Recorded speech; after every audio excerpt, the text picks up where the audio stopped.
Are you able All to hear me right, now? so this thing is going. Can you hear me now? Still can't hear Nicole, so something Hmm. is weird about that because I should be able to hear you I am while we're working on talking. that. Let me I just double am check that talking. my audio settings are such that I'm able to hear out. Maybe now? Let's try Hello? that. Can you hear me now? Now I can hear you. Okay, I There's just want to actually a check if there's setting on my feedback through computer. your. Yeah, I can hear myself through your. There's feedback?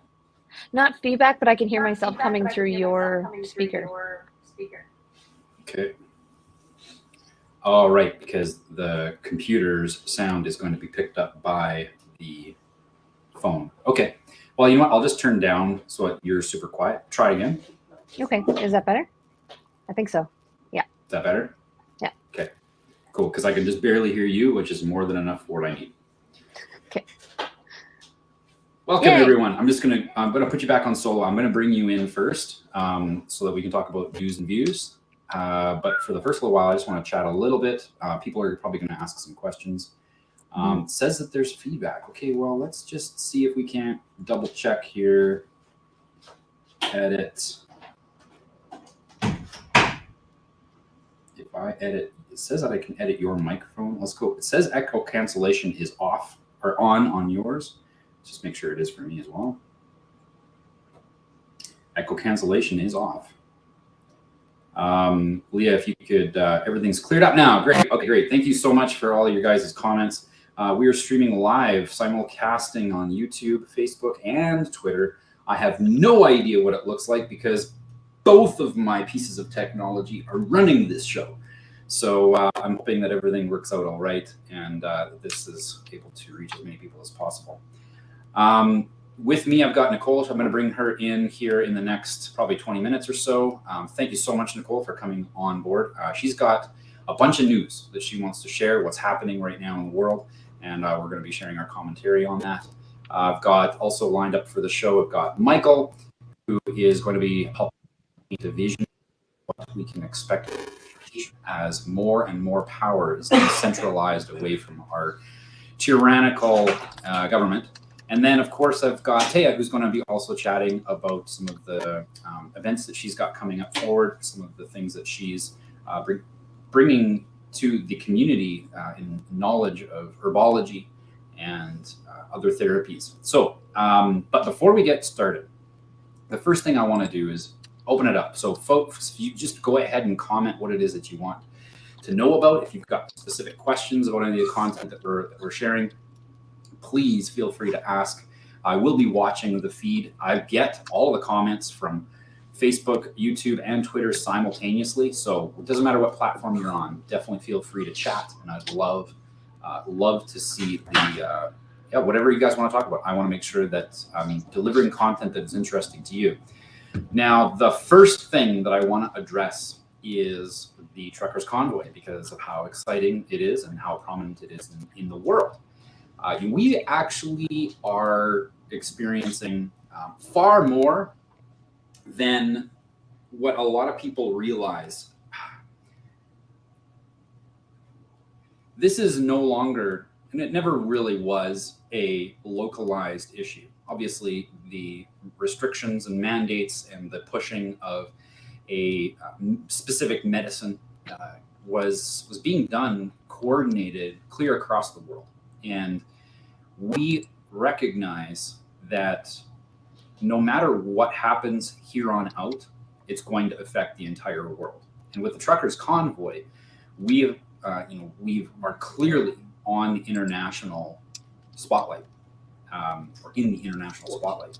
We've got so many reports coming from virtually every corner of the planet of more protests and demonstrations going against mandates wherever they may still be. It seems to be more central to Western cultured countries with Western values. And of course, that's an attack directly on freedom. because Western cultures is what was able to bring about most of the freedoms that we have today. So yeah, the attack is it's obvious. But I would like to recalibrate people's focus for this truckers convoy, or the Freedom Convoy of 2022. It's not wrong. I've got to put that out there first of all. It is not wrong. In fact, I'm excited about it.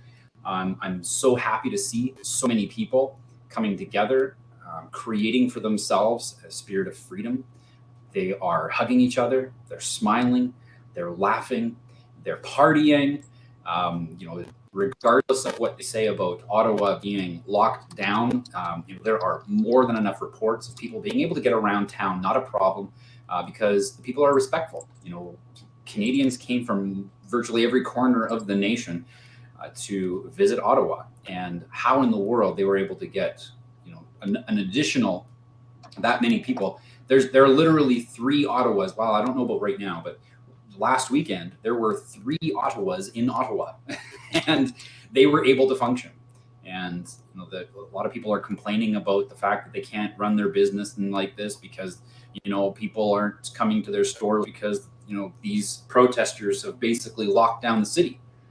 And to which a lot of people are responding, and I share the same sentiment, that for 23 months we experienced a lot of restrictions. And if a week of honking is where you draw the line, where were you week 1 when our businesses were locked down and we weren't able to conduct business because of the tyrants that had made these arbitrary rules? If a week of honking is where you draw the line, then please, by all means, make sure that you call up your MPs and tell them to drop the mandates so that the honking can end. That's my sentiment on that aspect of it. But more importantly, we have all of these people who have nothing. In many cases, they have nothing. They literally did everything they could just to migrate to Ottawa. No different than what many people did in World War I and World War II, putting it all on the line, even their lives. Wars are fought differently today. Yes, militaries get pitted against each other, absolutely. But this is not the same kind of war. This war is between the elites and the people that they have enveloped in their power. And the people have had enough. And they're making everything. Can you turn that down or off? Thanks. Okay.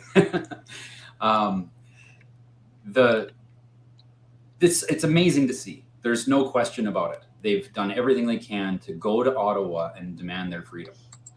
And they're looking to the Parliament building saying, all right, drop these restrictions and we'll go home. But folks, I would like you to think for a moment, like, we don't have anything really to compare this to. Millions of people were in Ottawa and they were handing food out to each other. Literally, people were running down the street carrying food and checking with truckers. Are you good? Are you good? Do you need some of this? It's amazing. We've got, the police are in their cruisers and they're like giving the thumbs up. You guys are doing a good job. Everything's fine. We've got people feeding the homeless, people who aren't even from Ottawa, feeding the homeless of Ottawa. They set up a makeshift soup kitchen to make sure that people had food. People were running fuel. And of course, now people are getting arrested for running fuel, which is comical and against the law. Hockey games were being thrown together in an instant. Let's play some hockey. There was even a tournament, or maybe not a tournament, but for sure a game between the police and the people. I'd like you to consider for a moment what that would be like to be there. And you can see it in people's eyes. You can see how joyous they are in being able to get together under a unifying voice. We want to be free. Leave us alone. Let us have our bodily autonomy, which, by the way, is already protected under international law. So this should be a no-brainer. You can see it in their smiles. You can sense it. Even when you're not in Ottawa, you drive around the city here in Edmonton, and there are people honking at each other just for having a Canadian flag in their window. It's so amazing to see happen. And as you're looking at all these things, and as you're looking at people's eyes, and you're looking at, and you're feeling that radiance coming from their hearts, and you're seeing people come together like that, I would like you to consider asking yourself this question.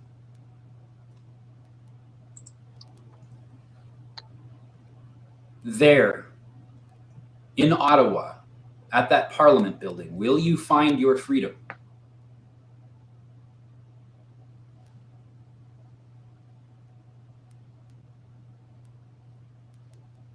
Is it there, really? See, I saw the freedom in the hugs. I saw the freedom in sharing the food. I saw the freedom when they were playing hockey in the streets. Their freedom is not at Parliament. And it's funny to me to see how many people are asking, where's Trudeau? And, you know, I gently want to say, you know, like, please hear the heart from where I'm speaking. I'm not being angry at the fact that they are looking to Trudeau, but I'm wondering if they would please just consider, why are they asking Trudeau for their freedom? They just demonstrated that they already have it, that it's theirs. The building in Ottawa doesn't contain their freedom. And the Minister of Canada cannot grant it to them. They even carry flags. Virtually every photo and video that you see, somebody in that video has got a flag that says "fuck Trudeau." And then in the next thing you'll see is people will say, "Where's Trudeau? Why won't he meet with us?" Well, I thought you said "fuck him." Like, you can't simultaneously tell him to fuck himself and at the same time ask him to give you your freedom. You already have it. It's in the street hockey. It's in your hearts. It's in your sharing of the food. It's of you being of service to each other.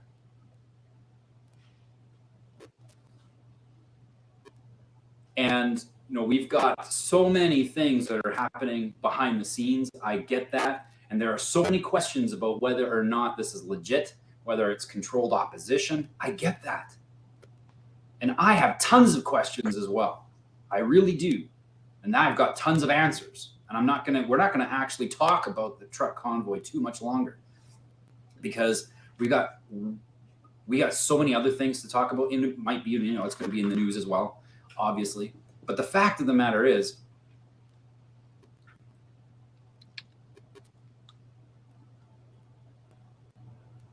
we don't need anybody from Parliament to grant us our freedom. They never had the authority to give it to us in the first place, and they never had the authority to take it. The only reason any of this is possible is because people believe that their authority is legitimate. It isn't. And I get it. You know, I've heard people say, well, yeah, but they can come to your house with guns. Yes. That's not called authority. That's called power. And you lose your power the moment you believe you don't have it. That's it. Freedom is yours. It already is there. I am so glad that so many people went to Ottawa, that so many people are talking about this, about freedom. Oh, I know what I was going to say about, the questions that we have about who organized this and who's behind it and all that stuff. At this point, I can tell you right now, beyond a shadow of a doubt, whoever organized this had no idea that it was going to be this big. Even if they were doing it nefariously as controlled opposition, this is bigger than anything they could have done. Never mind what they could have imagined. This movement is now clear across the world, and we are now actually gaining favor with international allies.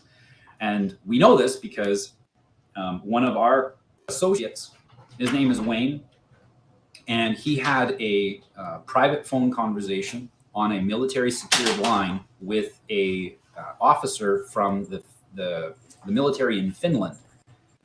And he said, of course, there's a whole story about why Trudeau is not appreciated on the international scale. But a part of that is a part of their distaste for him has fed their distrust for Canada's ability to defend itself, for the people to actually say, no more tyranny. For years, long before COVID, nobody really liked Trudeau. And in the international sphere, the people generally believed that Canada just was a pushover. And even I thought that. But this is showing otherwise. And it's good to see. But this officer in Finland said, even the militaries of Europe now realize that Canada has a chance. And they're cheering. They're wanting us to win. And they know that the only way that we can truly win is not by changing who sits in the throne called Prime Minister. It's not by figuring out who actually passes these laws. Is it the Governor General? Doesn't matter. The only way that we're going to be free, the only way we can ensure that this never happens again, is if we form a government that is by the people, of the people, and for the people. Decentralize the power. We hear a lot about decentralization, especially in the last few years as cryptocurrencies have come and become so prominent as a speculative investment strategy. And I get it. Lots of people made some good money. I even made some money in 2017 as well. But the fact of the matter is, that idea of decentralization is spreading across the world in virtually every area of our lives as we speak. That is, to me, far, far bigger news than the truck convoy. And it's big, I get that. But now we are at the cusp of creating a world where nothing like this could ever possibly happen again, because the power is decentralized and it rests in the people who are playing hockey in the street, in the people who are honking their horns on the road, the people that gather at the legislature ground, the people that are sharing food with each other. That right there shows the entire world that we don't need a government to tell us how to live our lives. And the fact of the matter is, there is no moral authority that could possibly have any justification to tell you how to live your life. And by proxy, there's no group of people that could gather together and assign that authority to someone else. And what we're witnessing right here, right now, is freedom. We just need to take it that extra step and make sure that we do not look to a parliament building or the people that gather there for their, well, let's call them reality show soap opera sessions. Parliament. When they gather, they don't accomplish anything. They don't do anything. In fact, arguably, they actually don't do anything ever, especially nothing of consequence or goodness, because anything that they do requires something bad to happen first. Now, I'm not going to get into that, but if you want to learn about that, I encourage you to reach out and talk to me.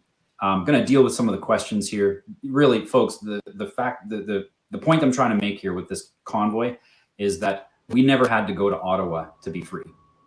And you know, there's even the idea of having these flags saying "fuck Trudeau" and then turning around and being like, "Where's Trudeau? He needs to lift the restrictions."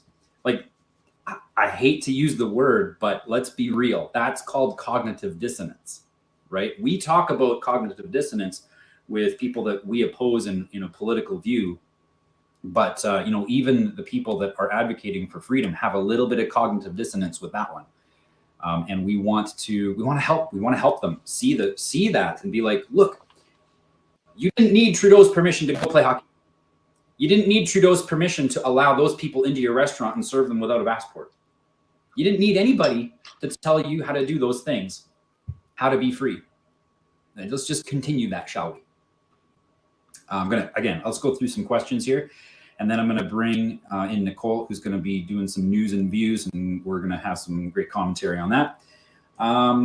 Some feedback we got before, cleared up, all fine. I hear Jassar is now in place. Have you heard any comments about that?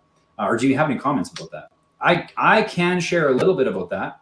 I'm not an expert on it in the sense that I haven't looked at the paperwork behind it, mostly because I haven't been able to find any paperwork on it that is credible.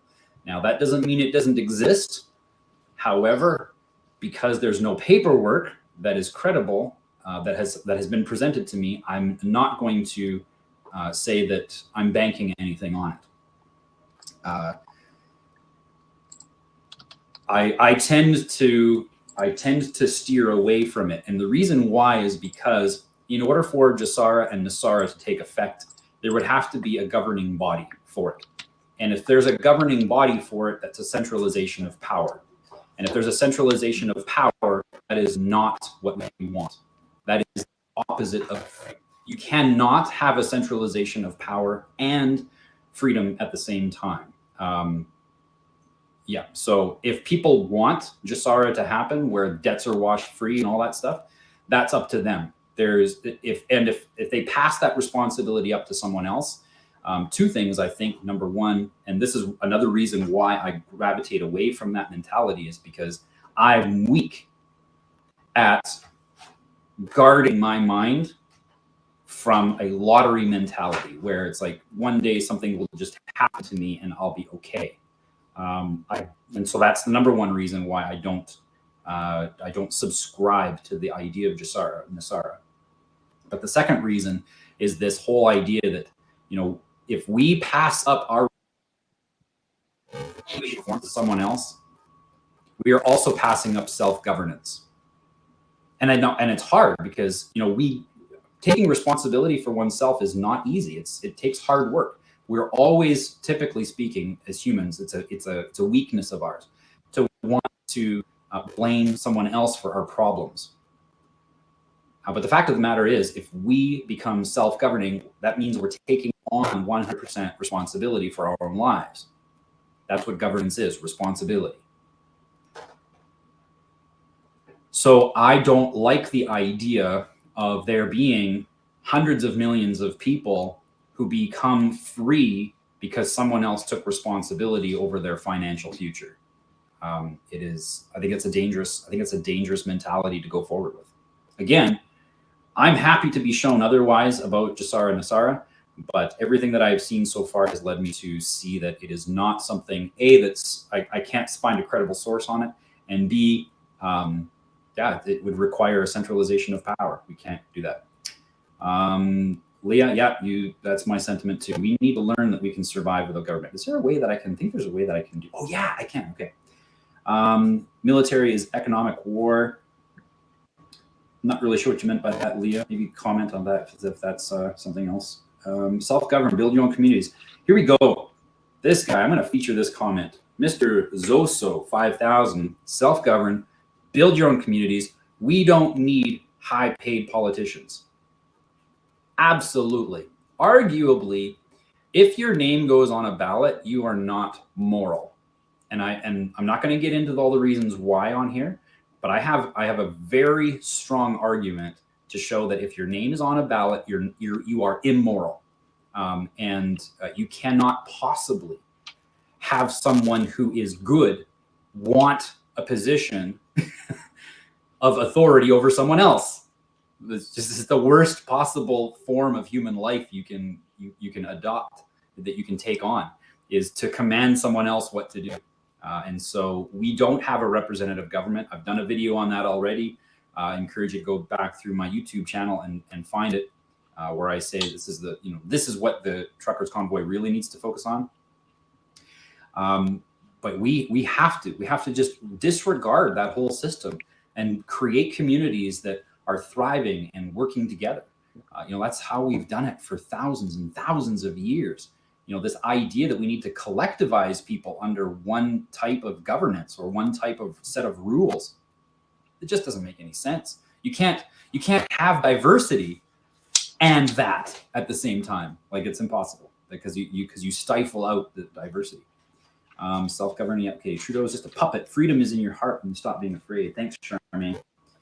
And there's a battle of egos in Park Yam. I'm not really sure what you meant by that, but you're absolutely right. Ego, when people have these egos battling back and forth, it never ends out proper. Like, love wins, and love is the opposite of ego, I believe. I know that there's more that I have to learn about that, but I think of love as being wanting to be of service to others, and ego as being like, what can I get for myself? And so I believe that those are the two opposites. Hate is not the opposite of love. That's basically where I'm going with that. If there's an election, we don't feel anyone speaks for us, what do? Don't vote. I mean, there's no point in voting. There's absolutely no point in voting. Trust me. Again, go watch the last video that I did, where I talk about what the truckers need to focus on, because the last thing we need is that has no keeping our interests in mind. And that's not my opinion. That's court ruled. That's not my opinion. That is ruled in court. There's court precedent showing that these politicians, not only do they not need to, but they're protected when they don't represent us. I think the F. Trudeau is more about vilifying the demonstrations, and I see it more as we go. We the people do not need him or his permission, i.e. go to hell and come back. Yeah. I wanna do a Yoda, some sort of a Yoda meme on that one day. All right, cool. Sound is going off and on. If anybody else is having that issue, let me know. Sound is delayed. Interesting. Okay. Thank you for letting us know. We are going to just continue on as we are, and I'm going to let Nicole come in, and she's going to be going through some headlines and overview of Val. Great question. How do we go from where we are? I'm going to just do this real quick, Nicole. How do we go from where we are now to self-government? What does that look like, and what steps need to be taken? Be a part of a community of people. I mean, non-compliance is a huge step, but in order to do that, you need a community of people. I'm just gonna briefly touch on this. People realize that it was over a year ago that a small group of us gathered together and actually we built an entire campaign to do exactly what the truckers are doing right now. We actually called it the Honkathon. It was going to be called the Honkathon. And, that was born from a tiny community of people wanting to see a change. Now, it never took off. And the reason why it didn't take off is because, honestly, there weren't enough people angry enough. And, wanting, or I shouldn't say necessarily angry. There weren't enough people who were uncomfortable enough. Let's put it that way. the amount of restrictions that we have had up to this point, I mean, for us, we saw it and we're just like, this is not going to end well. And we saw the lies of the media. We saw that 30,000 foot view. You know, I've been following these types of policies and the things that the government has put in place for these things to happen, you know, 5-6 years ago. And so for me, I was already quite uneasy, and the people that, you know, that I associated with, we all felt the same. And so we wanted to do a demonstration where we had convoys in every city going, and we actually, at first, we're just going to target the media because they're the only reason why these lies perpetuate. You know, without them, the government has nothing to program us. And so we wanted to just honk in front of all of the different stations and make sure that, you know, they weren't going to be able to do their production because it was just too loud. That's actually what we had planned.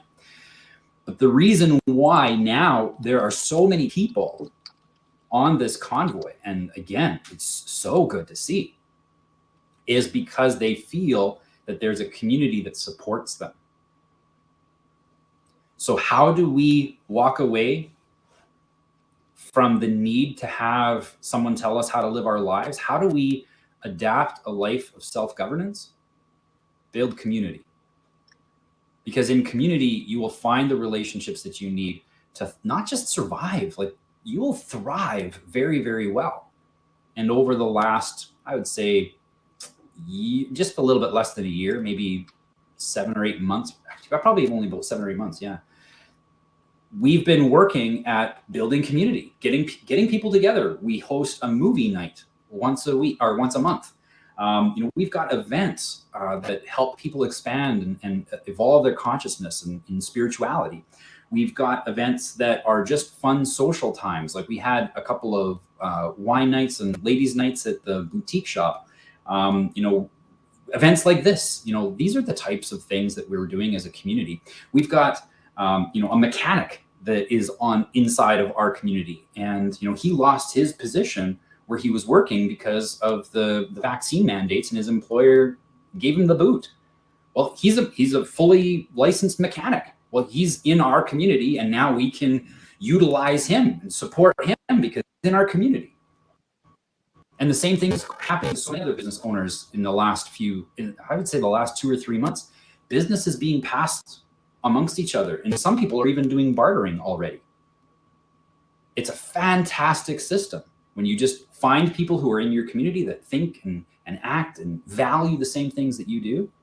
You don't need anybody to tell you what to do. You become self-governing automatically, simply because the nature of how relationships work. You want to have good relationships with people, and in order to do that, you're going to need to be responsible for your actions. You're going to need to utilize your agency. You know, the more that they can get us to distance, the more that they can get us to isolate, the less we have the ability to self-govern. We're going to be reliant on government.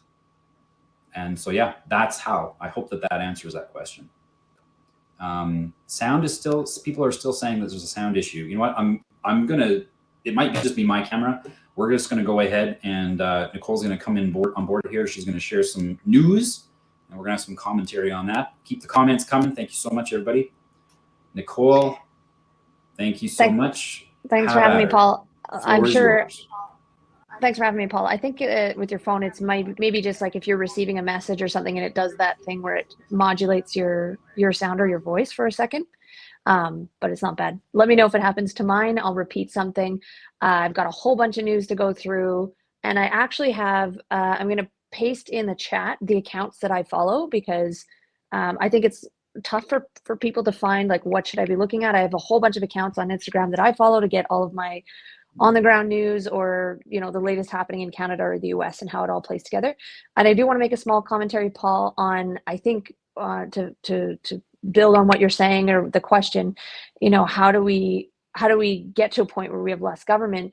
And, you know, if we could ideally raise kids to really understand the benefits of being more self-governing and take responsibility for ourselves, and how that really just opens up your life, and how a community benefits from that.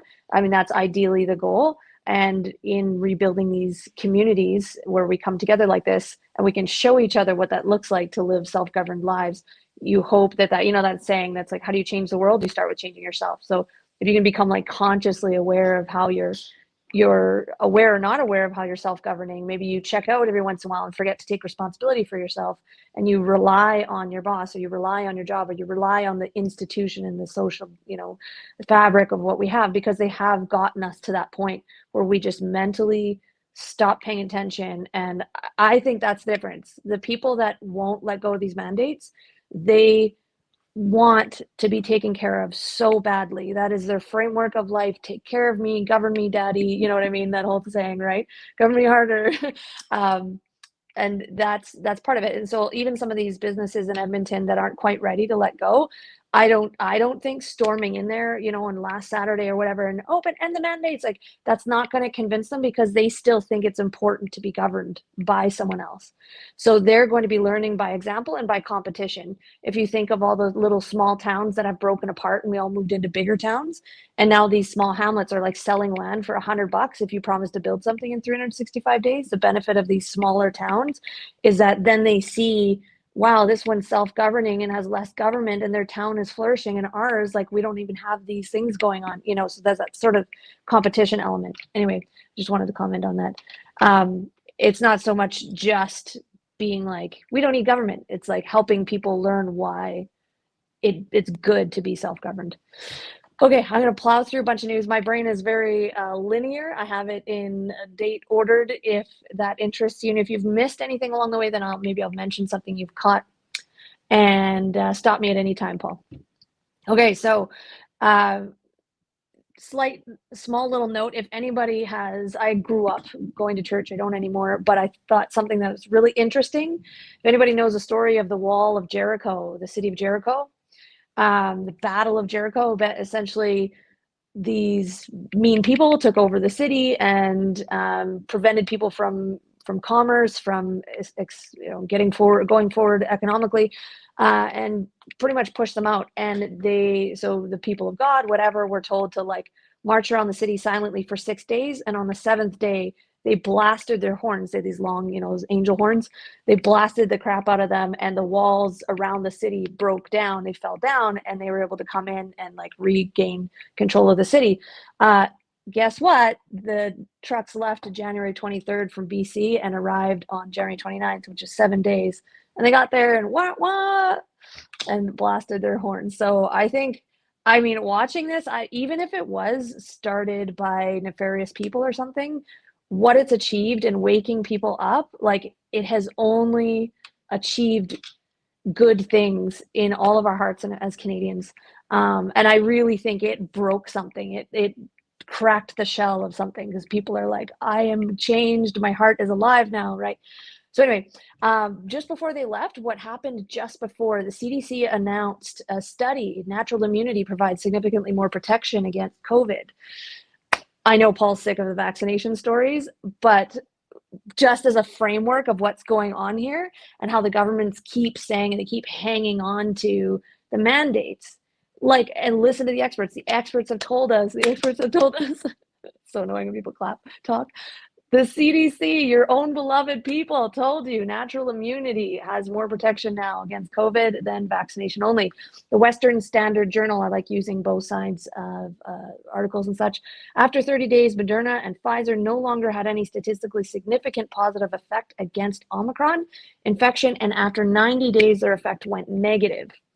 Vaccinated people were more susceptible to Omicron infection, confirming their negative efficacy finding. Data from Denmark and Canadian province of Ontario, Ontario, indicate that vaccinated people have higher rates of Omicron infection than unvaccinated people. Like, it is past time to end. So obviously, right after that, there was a lawsuit in the UK, and then Ireland and England dropped their mandates. Globe and Mail talked about how, surprise, an antidepressant prevented serious COVID. They discovered this in a Canadian hospital. And Canada announced the approval of Paxlovid, which is a COVID treatment pill. We have treatments. There's no reason for this. Okay, so January 23rd, they leave BC. The news claims that it's a protest against road conditions. Everyone laughs. You're right, Paul. There are definitely people in the trucker organization that did not think it was going to get like this. They're on their radios. There's an app called Zello, I think, or something, where they were recorded talking, and you could hear them in shock seeing all these people on the overpasses. They had no idea, and they're like breaking down crying, and they're so touched to see that support, and it only grew from there. So actually that day that they arrived in Ottawa, there's 2.3 million people were there, including the truckers. Over 150,000 trucks, I believe, or it was 100,000, and 2.3 million people. Denmark announces the end of their mandates, declaring COVID no longer as a threat to society. So on January 26th, they haven't quite arrived in Ottawa yet, Pfizer seeks to intervene in a Texas federal lawsuit. Somebody in Texas was seeking information from the FDA used in licensing COVID vaccine. So Pfizer tries to intervene and says, like, you need to include us in this lawsuit. We need to talk. We need to be the part of it, so they can avoid inappropriately disclosing trade secrets and confidential commercial information. If anyone missed it, they no longer are getting 50, 75 years or whatever. The courts told them they have to do it, what was it, in 18 months? They have to release everything that's in their vaccines, et cetera, in 18 months, I think. January 27th, Ontario's top doctor says that it's time to learn to live with COVID-19. You might have heard all over social media, people like, what about the First Nations water? What are you guys? Oh, trucker convoy. They literally, the ones that will only watch the news, thought that this was a trucker parade to like, yay, truckers, look how great they are, like that it was just to celebrate them. What about the nurses? What about acknowledge them, right? So in response, one of the people that were following Freedom Convoy 2022 on Instagram started her own GoFundMe for water, and it raised $700,000 in a couple days. It's just over that right now. So there you go. GoFundMe reached 9 million. And the CBC suggests that it's Russia, that perhaps it's Russia that has planned this convoy, influenced it. While at the same time, this is crazy, at the same time, in the US, there was a Biden official talking about this Russia-Ukraine thing. They're discovering that the news is lying, and that this might actually be the US is like trying to start something, like poking the stick at it, do a war. They want to go to war and send their men over there. So the US Biden official is saying to the news that Russia, they have evidence that Russia is wanting to make a propaganda film and use crisis actors. And a 40-year AP press, like a guy that's been at the AP press for 40 years, raises his hand and says, sorry, what? You're trying to say that Russia has crisis actors? Like, what is this, Alex Jones? And it's the funniest video, because now a left-wing media person is essentially being truth bombed. Yes, there's such a thing as crisis actors. Yes, there's such a thing as these, obviously these fake events that the US likes to do. They're just trying to say that it's Russia. So this, you see both Canada and US talking about Russia, Russia, Russia. So the AP press asks for proof. What is the proof that you have of this? And the official is like, well, I just told you. He's like, that's not proof. Anyway, January 29th. So they arrive in Ottawa, big horns, people's hearts are changed. So many text messages coming in. Like, how many of us felt this way? It was just so good to see. I lost hope. I felt like I wanted to leave Canada. I was so embarrassed to be Canadian. I was depressed. I felt suicidal. Like, this has completely changed. We knew we were the majority, but to see it, that's where, like, we needed this visual to feel hope again. And so just January 29th, Saskatchewan announces they'll end all their mandates. Let's see. And the convoy sends out the message repeatedly that they're going to keep it peaceful and keep it polite, keep it Canadian. But that's really the foundation of all of the responses and actions. So if you see, like, in the news, oh, police showed up with snipers, they're going to blah, blah, blah, blah, blah. Even when something seems really dramatic, the convoy is like, we're going to continue to react as calmly as possible, because they know, with January 6th, for example, in the US, they know that they're just waiting for a baiting moment. I'm not sure, Paul, I don't know if you're still there. If you want to keep an eye on chat just in case I missed something, I'm not looking at it right now. So yeah, keep it peaceful, keep it polite, keep it Canadian. And how awesome has it been to see like evidence of that among the Canadians? Um, the news, Trudeau, et cetera, are attempting so hard to paint the protesters as fringe. And then there's a meme today that says, went from fringe to, what was it, a state of emergency pretty quickly, doesn't it? And so they went from it's a fringe minority to that's not working. So they're racist. That's not working. So they're violent. That's not working. So they're desecrating memorials. That's not working. So it's like they're just trying everything that they can. And it's so encouraging to see that finally it's not working because these groups have been working so hard at capturing everything that they can and posting it to social media. So really, even some of my most asleep friends are kind of getting the picture that the news is lying. And January 29th, as they were there, Ottawa police announced that there was no incidents of violence or injuries or anything. The truckers, a lot of people don't realize the truckers had organized this with police along the way in each province to ensure that they were doing everything legally. They have lawyers. They had lawyers with GoFundMe. Convoy. So you saw the white supremacist stuff floating around. In both instances, there's one where they're not even at the convoy or any. They're on some other location with a couple of flags. There's another one where they figured out it was like the back of some building somewhere in Ottawa.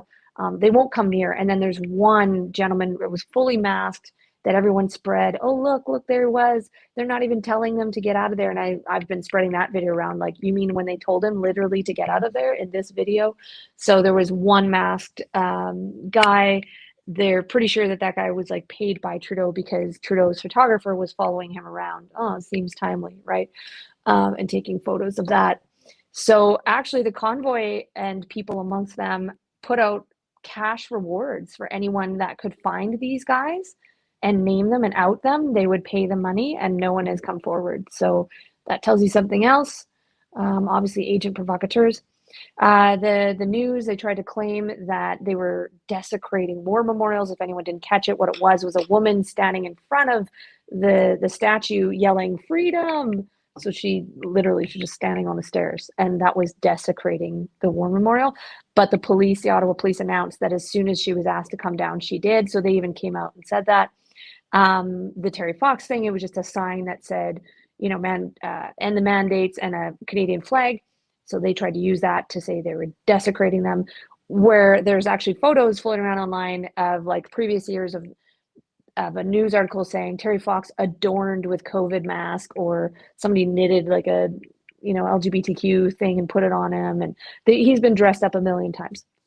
But all along the way, in any of these instances where they've tried to pin them on something, the convoy people, the attendees, have gone out of their way to show that they're polite, loving Canadians. So they laid flowers and wreaths all along the war memorial. They have a video of them cleaning Terry Fox for just wiping him down and putting flowers there. There was an accusation that the convoy people stole food from a homeless shelter, which is nuts because they had $9 million. Like they're not.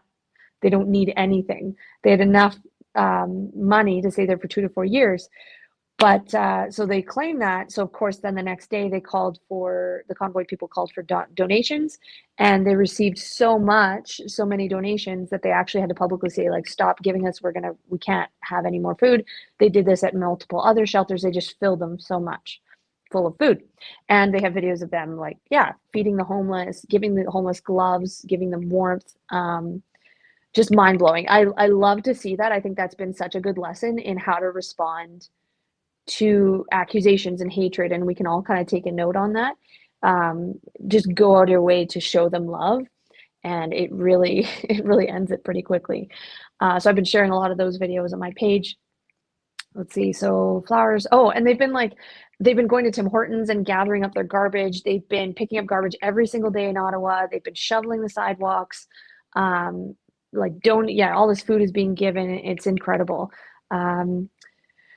Okay, so, and then the group POC for Freedom Convoy. Again, I'll put these Instagram pages in the chat in a minute. POC for Freedom Convoy is started by a woman of color, and she wanted to show all the people that were of different races involved. Obviously, she was sick of people saying like, you don't care about the nurses, if you can't care about more than one thing at once.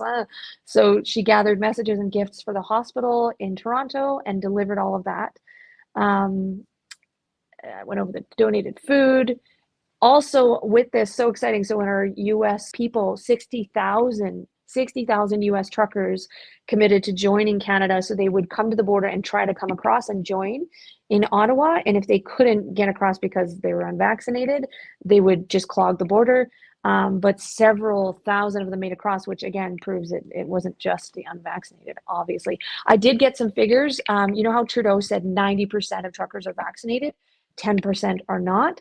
10% is 16,000 truckers. So if there were 100,000 plus truckers there, that tells you how like the majority of them were vaccinated and unhappy. I tried to share a video. This is from a couple years ago, but it's Trudeau laughing, talking about how he paid the news. He's like, oh, how do we get such good coverage by the press? Well, I paid them $6 million to say what we want, basically, right? And Instagram blocked it and took it down. So he's obviously still doing that. He completely owns the CBC, basically. February 1st. Okay, so on we go. Trudeau finally speaks from it was his cottage in Quebec, apparently. There was all kinds of rumors of where he was. And he wouldn't acknowledge the convoy because it's racist, whatever, blah, blah, blah. That day, Quebec announced that it would scrap the planned tax on unvaccinated. And so Hopkins University announced or released their study that day. If you need the link, you can get a hold of me through various ways. Hopkins University concludes that the lockdowns had little to no effect, resulting in 0.2% reduced deaths, while they imposed enormous economic and social costs. Obviously, like we knew this the whole time. The guy who did the study had said even like 6 months ago that no one else was interested in looking into it.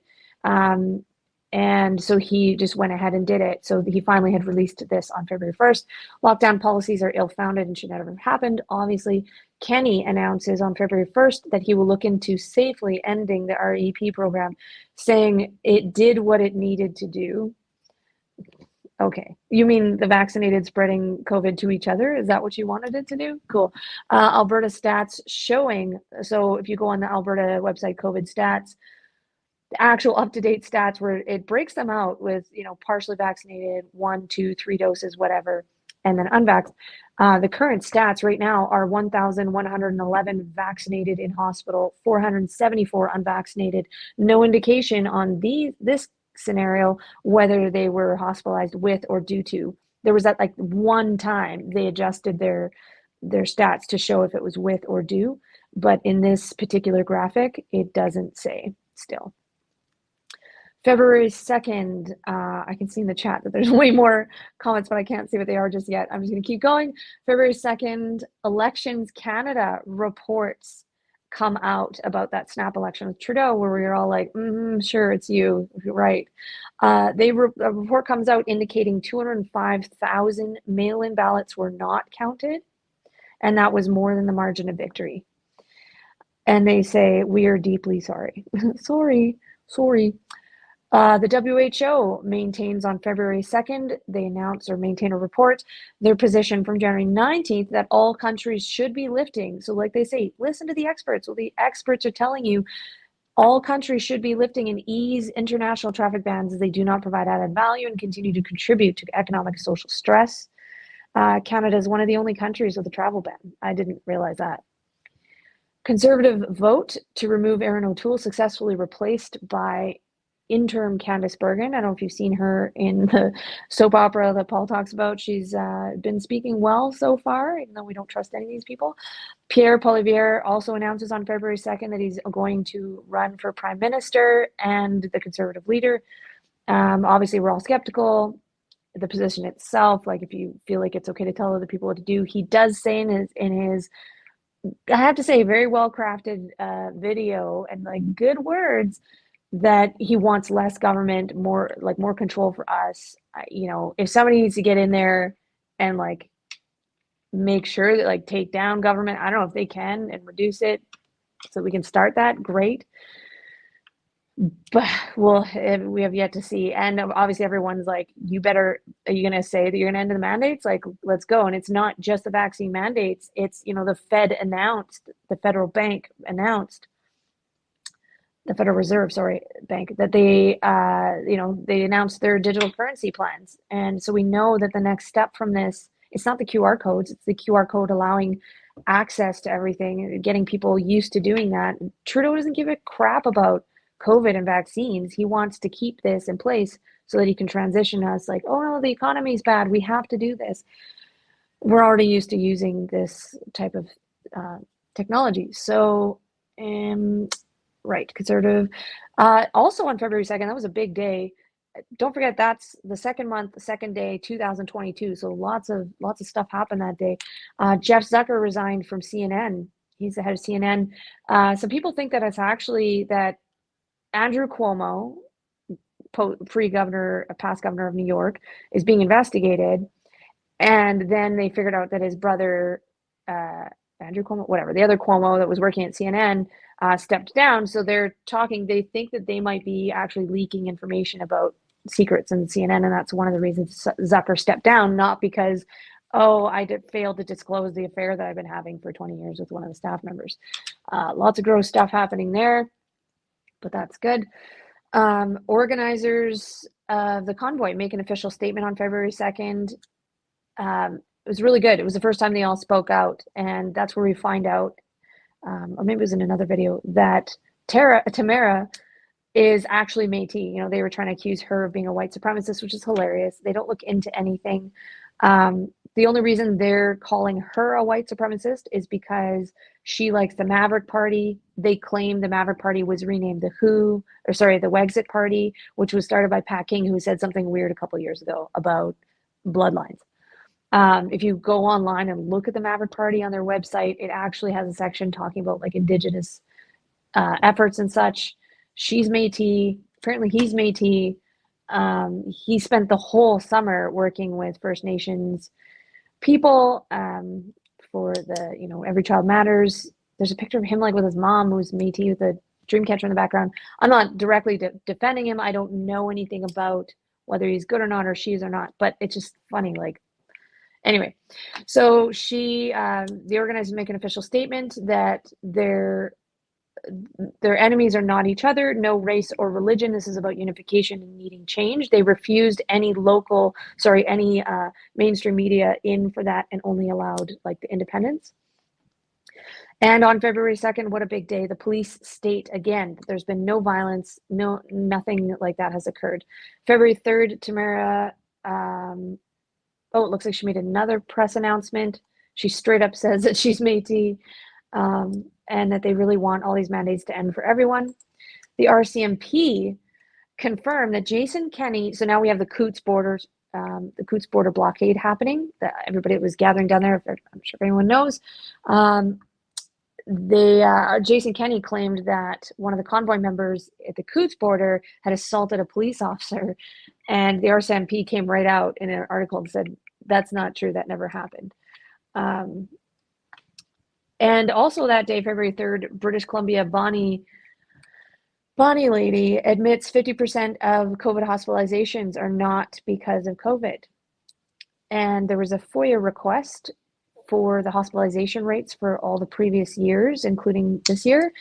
And every previous year, I should put this differently, there's a FOIA request showing the rates were down by 20,000 hospitalizations from the 4 previous years. So during COVID, they were 20,000 less. We've seen the same with Alberta. I have some of those charts. February 4th, the News claims that Toronto police advise hospital workers not to wear their scrubs for fear of protesters as they go back to work on the Monday. Toronto police, clarify publicly that they would never direct them what to wear. So it's been really cool to see, like, the news will say something and then the police will come out and be like, we didn't say that. That's not true. Up to that point, in a lot of ways, the police have been very, very good in working with them and back and forth. They would never direct them what to wear and are present around the hospitals to ensure that they're safe. Trudeau insinuates he would not at this time invite the military. and the military came out and said they're going to have to find another way to evict this convoy. We're not going to have anything to do with it. Pound sand, basically. That day, also, the government buys up a bunch of hotel rooms, canceling reservations. And people are pissed because they're like, if you have money to do that and you're using our taxpayer money to prevent people from using their money, what about all the homeless people you cared about 5 minutes ago when you claimed that they were stealing money, stealing food from them? And you buy up all these rooms, but you don't even like put them to good use. So that's disgusting. And also February 4th, now we have reports up to 30 countries have created their own convoys in response, and they are absolutely moved. So Australia being a big one, in Canberra, they have huge movements there. They're trying the non-compliance thing. Trucker convoys, parades, 30 countries, like I said, Lithuania, Finland, Norway, Germany, like a whole bunch of them. Street crime is down 90% in downtown Ottawa with the convoy being there. And it's been amazing to watch these videos where they have like dance parties, this little mini city with less government. They're feeding the homeless, feeding each other. There's abundance, there's success, there's peace, there's love and joy and unity, and like, they don't have their hands in it. And actually we're seeing that Canadians are way cooler than we think we are, way better than we think we are. Also down at the Coutts border, then we see horseback riders, like ranchers joining in. Their like favorite view is the horseback riders with a hockey stick and a Canadian flag. That couldn't get any better than that. February 5th, now we're seeing, this is very exciting, students in high schools doing mass non-compliance. So Oakdale, California students stage mass non-compliance, no masks. They show up without them and storm the school. The LA mayor, this is in response to the LA mayor going to a football game, there's pictures of him with no mask on, and he actually said publicly that it was because he was taking a picture and he just held his breath while he took it off and put it back on. I just can't believe how they think, like how stupid they think we are. So they were mad about that, and then it spread from there. So in Alberta, there's been high school students doing this where they walk in refusing to wear it. In Chicago, so we're seeing that quite a bit more, which is great. Paul Brandt delivered supplies by helicopter to the Coutts border in response and in support to them. And the anti-protests start showing up. Everyone's a little nervous that maybe they were going to try to start instigating or some violence. There was screenshots of Antifa suggesting things that people should do online. An anti-protester asks on Instagram, but what about the children in water? Like, since when how come the truckers never cared about that? But a trucker explained that actually the truckers had a convoy in June 5th, 2021. 250 trucks showed up in BC Kamloops in response to the reports that children were discovered buried in the ground, the First Nations children. So 250 trucks showed up in BC Kamloops, and they had convoys across the country. I'm sure you didn't see that in the news. Other causes that the truckers often do run are Special Olympics, Christmas convoys, toy drives, food banks, and SCI Logistics Company. They tested new machines in bringing clean water to the reserves in the recent years, First Nations reservations. So they actually have. I love how people like to make claims, but they don't know anything. They didn't look into it. On February 6th, kids in bouncy castles at the convoy. There's dances, like I said, every night, and all this is live music, etc. So they brought in bouncy castles with little kids. They were playing hockey, having the best time, living their freest life. And the mayor of Ottawa announces that he is disgusted. It disgusts him and it offends him that the sight of the protesters partying in such a serious time. So it was right after that he announced a state of emergency. I love that juxtaposition people are posting, like state of emergency, huh? And it's like a kid in a bouncy castle. But it's good to know that the Ottawa mayor is part of the World Economic Forum. And so is Trudeau. He's like one of their main people, one of the main leaders. And we all know that they want us owning nothing and happy and eating bugs. So also on February 6th, GoFundMe admits that Ottawa police asked them to shut down the funds.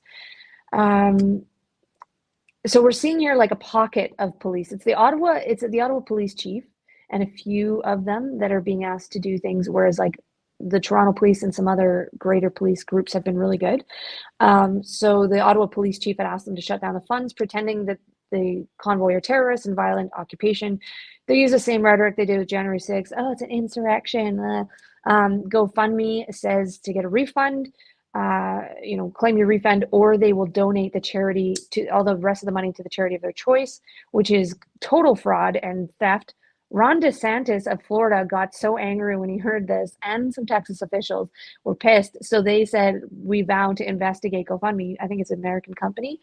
The news goes viral. GoFundMe is embarrassed and changes directions, and then says that they're just going to give an automatic refund. So another company called Give, Send, Go, you can still look into them, raised $6 million US in 3 days. They say this is one of the biggest reasons why Trudeau is so mad and is so scared, because it's not necessarily the number of people, it's the money, the fact that we can raise so much money so fast. Money is everything to them, right?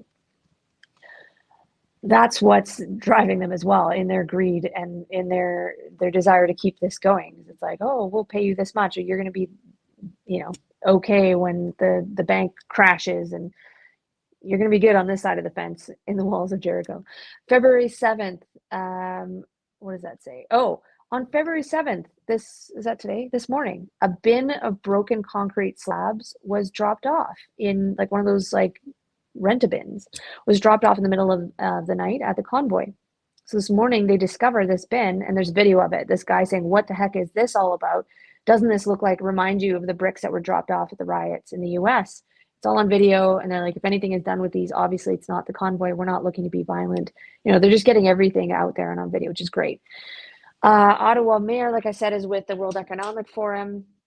And so the police chief got 100 or so police this morning to unlawfully, it's actually, a friend of mine is on the police force in Toronto, and she's really not happy with her job today and her life. And so these 100 or so police unlawfully seized jerry cans from the convoy and threatened anyone caught bringing food or fuel to be arrested. The JCCF and many other lawyers came out right away saying how illegal this is. It's a seizure of property without a warrant, and it's a war crime against protest rights.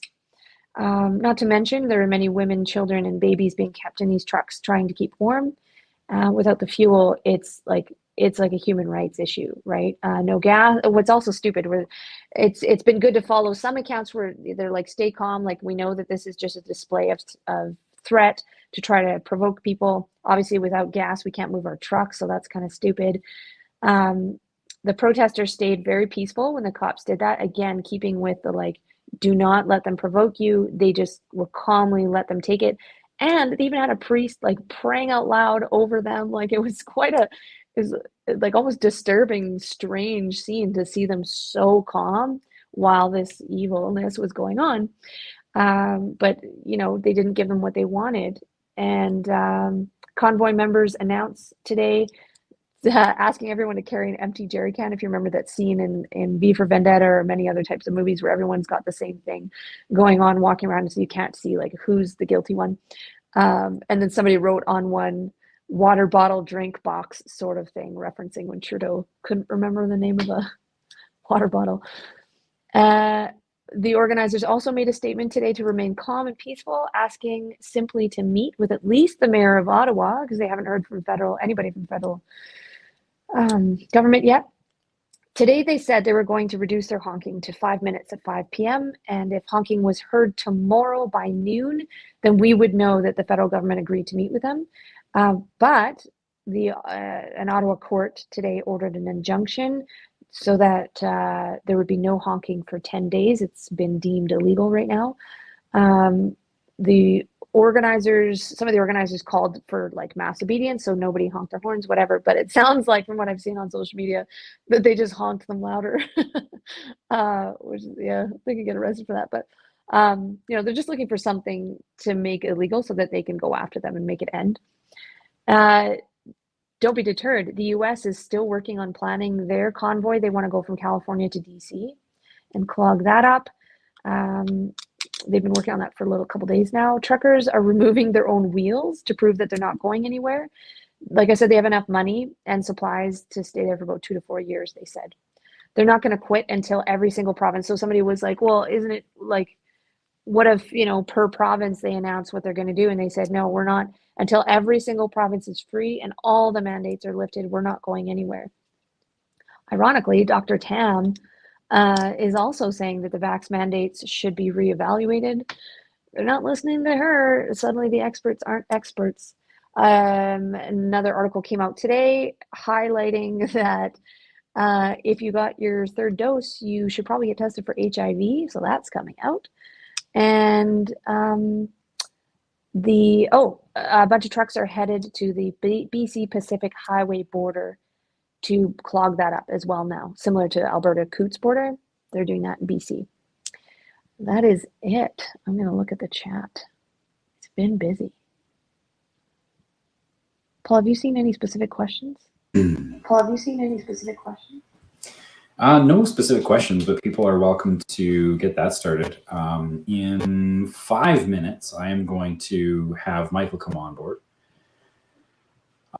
Man, that's a download. Thank you. That's awesome. I'd probably heard 80% of that, and the other 10% and the other 20% helped me piece together some of the rest of it. So thank you. It's fantastic. Folks, if you have any questions for myself or for Nicole, any commentary that you'd like to add as well. I did see some funny things here. We got, I'll showcase a little bit of this. Suzanne. Canadian geese. Yeah, that's hilarious. Just read, Trudeau ordered all Canadian geese be rounded up and immediately arrested for honking in solidarity with the convoys. Yeah, she was mentioning about the shift of positions, like people moving here and there and everywhere. And there was a question saying, what about so and so? What about Pierre? What about Maxime Bernier? So on and so forth, folks. Like I said at the very beginning, if their name is going on, we have a parliamentary system where if a name is going on a ballot, they are immoral. And I can go into that in another conversation perhaps, but I'm not gonna do that here.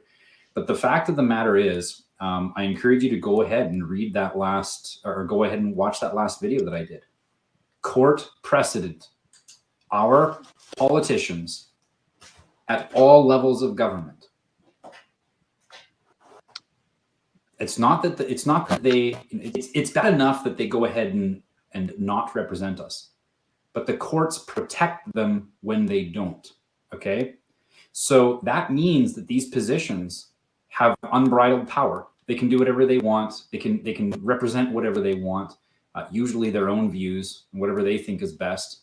And the court will protect them from you. Okay.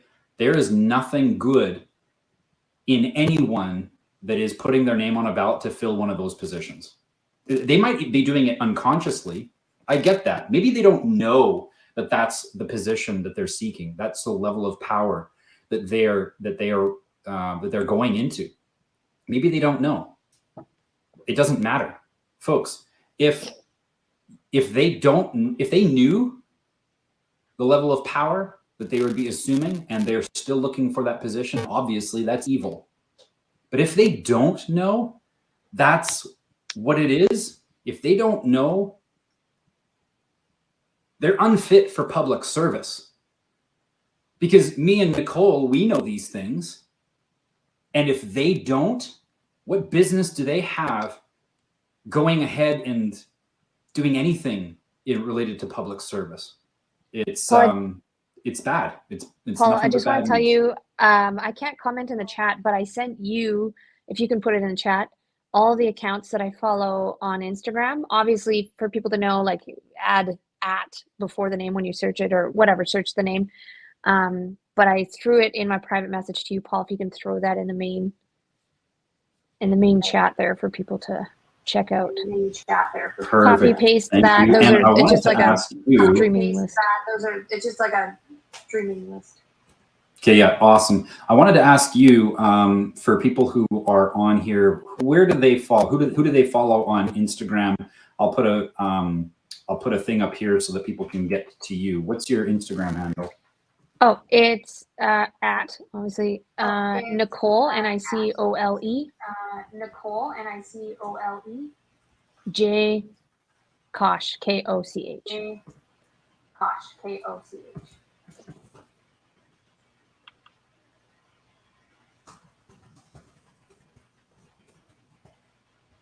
Okay, perfect. I think now if I do that, there you go. Everybody can see that. Go ahead and follow her on Instagram. And also, folks, we encourage you to be a part of the community in any way that you possibly can. You can message me on Facebook, reach out to Nicole. One of us will be happy to respond to you and direct you to a vibrant community of people that are like-minded, that think like you, that value the same things that you do. Like I said earlier, that is how we help reduce the need for governance. And we basically make that kind of a system where people can tell you how to live your life and violate your rights.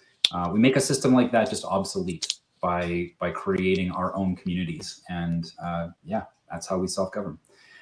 Again, thank you so much, Nicole. I'm going to bring up Michael, who's going to be talking about advancements in education that are coming forward. A lot of this is going to be, for a lot of people, it's going to be encouraging, because where we're headed as a result of, people waking up is where we're headed is a beautiful world where people are going to be able to educate themselves and have even self-governance over their education, where there's not some umbrella of authority saying this is what you have to learn in order for us to deem you worthy of being a productive member of society. That whole mentality is going out the window. As he's coming up here, I'm just going to quickly thank you again, Nicole, so much. Michael actually is here at my home here, so we're going to be sharing the desk. Back in the day, school was actually first implemented as by the Persians, and the Persians, they had a problem, and that was because they were expanding their empire quite a bit, and so the military there, they were having a difficult time getting everybody to think the same way, get them to behave the same way, because they would give a command and it was like some people, they were not really sure what that meant, right? And so they had to systemize that whole thing to make sure if they had a battalion of 10,000 people, that they would all behave properly. And so they invented schools for that purpose. And since that time, that's been essentially the format of our education systems, is trying to get everybody to think the same way, trying to get everybody to have a group think. The mass psychosis arguably started a very long time ago, and that there is, the fact that people are now just starting to talk about it is encouraging. But the truth of the matter is, this concept of groupthink, it's been going on for a very long time. And what we're noticing, the trends that we're starting to see in the world, is that this is something that we're going to get to say goodbye to. We're heading into an age where education systems are being revolutionized in ways that allow people to grow and advance their consciousness in ways that just simply not been available unless you've been actively seeking it. But now we can make it something that people automatically gravitate towards, simply because of the nature of this, I don't know what you want to call it, this new Earth curriculum in a sense. So thank you. Michael is here. I'm going to keep the comments rolling, and together we're just going to be sharing back and forth, what we see happening here in the future. And, over the next 60 to 90 days, we're going to be creating a framework that we can go to the people who are actually benevolent elite. We can call them that because they have billions of dollars. They're multi-billionaires, and they are actively and centimillionaires. They're actively putting money into projects that will allow society to thrive, that support a thriving society.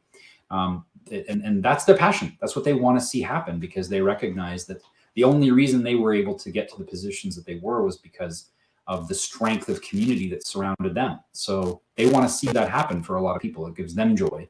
And what I believe that this is going to be a pivotal year. And my timelines might be off, folks, but I do believe that this year we're going to see a lot of encouraging things happen in this field in particular. Because if we can help the kids be educated properly, well, then we can help the whole generation have the values that give that foundation. That's what it boils down to. The next generation knows what virtues are, what morals are, what ethics are, and that it becomes a fabric. It becomes woven into the fabric of our society. So, Michael, quickly introduce yourself, and let's spitball here. Okay. Let me move over more. I'd like to move up a bit. Oh yeah. Okay. Perfect. Hi there. My name is Michael Senkner. I'm a professional educator. I've been in and around school my whole life. I've always worked for a school or been a student in a school since I was 6 years old. So I've thought about this stuff a lot. Paul and I have been talking about this a lot in the last couple of months. It's been very interesting. It's been fascinating and very encouraging that we're seeing the same possibility opening up. There's this will be.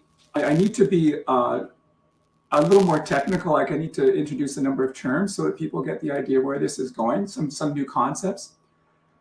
One of the concepts is decentralization of assessment, and that's if you're familiar with decentralization, like the same idea in the financial system of where the problem with our financial system is that it's centralized through the central banks and the IMF and all of that. Whereas actual wealth is something that all of us have as a God-given quality of being a human being, and our natural environment is full of wealth, but it's been centralized. And in the same way, education has been centralized really from the beginning, as Paul said about the Persians. And you look at the history of education, it's always, as an institution, it's always been about serving the elite. Like the invention of the blackboard, which I think was like an 18th century. They needed to teach the as the age of colonization started happening. They needed to train enough scribes and clerks to keep track of all the booty that they were stealing from all the other parts of the world. That's kind of how public education got going. It wasn't for the emancipation of human beings, and it never was about that.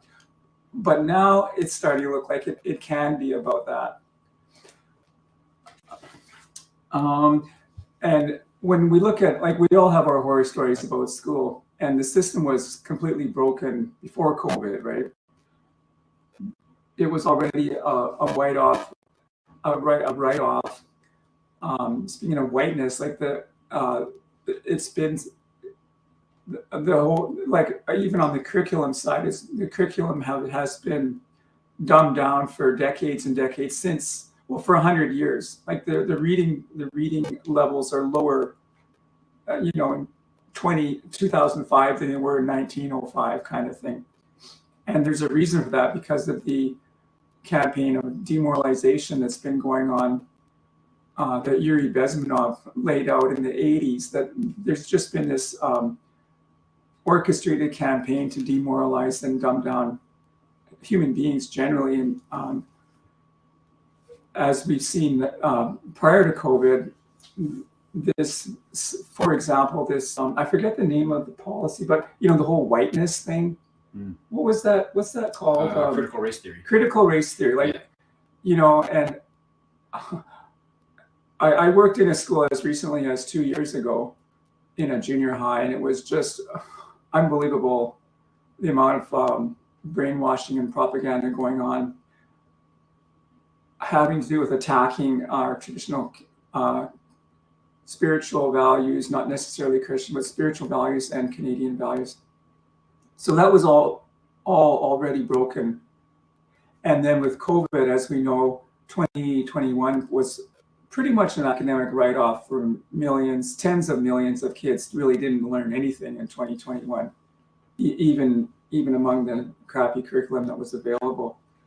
And now the big unspoken thing is actually the technology addiction, and that millions and millions and millions of kids are addicted to video games and their devices in general. And we all are to some extent, right? Here I am saying this, and we're, surrounded by our own devices, but and there's a universal cynicism about education system. Everybody, at best, it's a necessary evil, right? So that's the broken state of it already.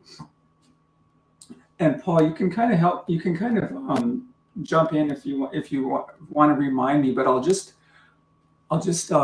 keep going here. Yeah, go for it. So one idea that that we can think about is about the value of education, and why does education have value? And isn't it that learning something is just intrinsically valuable? I personally believe that it's a spiritual quality, that it's part of our reason for being human being, and part of our nature as being a human is to learn and grow. And that's a spiritual position, but it seems to make sense to me, and that learning has an intrinsic value, and that value has been subtly taken away from human beings, or like we're not taught to believe that value is our God-given value, same as our God-given rights, our God-given political rights, and our God-given economic rights. Also, that our human learning is a sacred, valuable thing. It's interesting that you bring that up, because my grandfather, he grew up in East Germany. And in fact, where he grew up is no longer even part of Germany after they split the land up. But he was taught from a very early age, because his parents recognized what was happening with the country.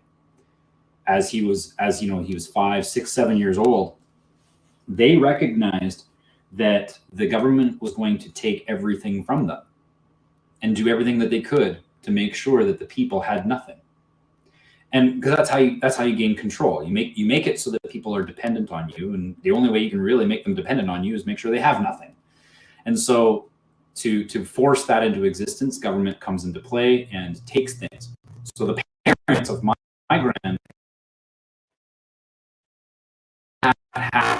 within of the freedom fighters, that they said, don't accumulate material things. The only thing that the government cannot take away from you is education. The things that you learn are up in here, and they can't take that. And that's more valuable than any amount of currency, or how big your house is, or how big your land is, what kind of vehicle are you driving. That was what they valued. They valued education because that was something that could not be taken. Yeah, and when you look at it,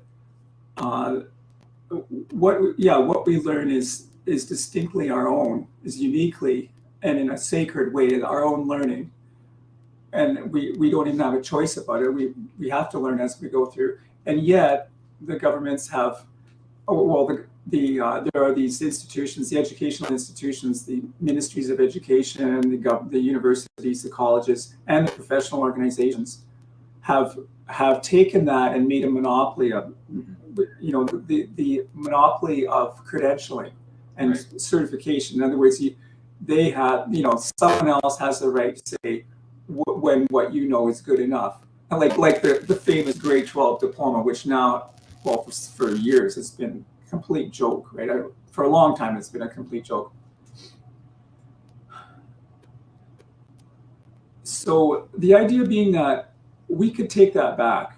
We could take back the whole credentialing piece, and it's very parallel to the monetary system, where we can take back the concept of money. in a decentralized way and take it back into the community. That's the idea that we're working on, of taking back the idea of who says what's good enough as far as academic Right. or life skills or trade skills or any kind of learning that's going to be applied. And what's great about that kind of a model is that it's not like, did you pass this test? You know, it's not, did you complete the exam? You know, what percentile are you in your class? Right. It goes it's more geared towards how have you progressed? How is it that you've advanced your knowledge in this area? And that's the measure of success, not whether or not you know this much about that thing, but are you moving towards a goal that you've set for yourself and what it is that you want to do? Yeah, so that has to do with the kind of testing that we've all been subjected to, which is called normative testing. And that means, you know, that you get 61% on the test and I get 75% on the test, and therefore I did better. Right. Whatever that means. Whatever that means, right? What does that even mean, right? It maybe means I was paying attention more, or I was able to show up more, or my cognitive style was more like the teacher's cognitive style, or, you know, I had enough time, right? Or I showed up, I wasn't hungry, or any number of things, right? And when you look at the way that testing has always been done for hundreds of years, it really only serves the institutions, right? Because that normative testing is just like sorting eggs, right? Like, we don't really care about the individual eggs. We're just here to get, you know, our eggs that all fit in the same box. And school is just like that, right? Mm-hmm. This is a good comment here. You know, it's Suzanne says curiosity and critical and moral integrity and thinking has been pushed down as evil. We can't have those things. No, because again, you know, those things support a free thinking person. And if they're free thinking, it means that they are also going to gravitate towards principles like agency. Yeah, and it wouldn't be hard to teach actual thinking skills. If you look at it, it's become a whole industry. If you look at, there's an actual thing called criticalthinking.org. Criticalthinking.org. Okay. Right? And people get their whole PhDs in critical thinking, how to teach critical thinking. It's an industry for people to have PhDs and do conference tours and stuff like that. But really, it wouldn't be hard. One thing you'd have to do is teach logic.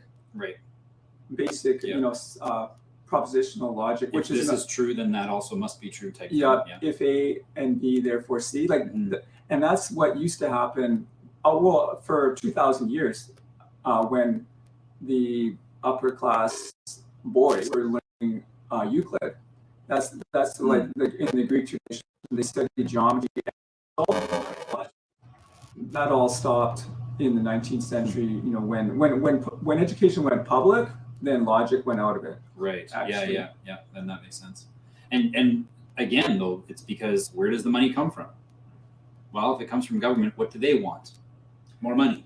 Yeah. So they got to educate people to exist and learn about how to live in a society where they make more money.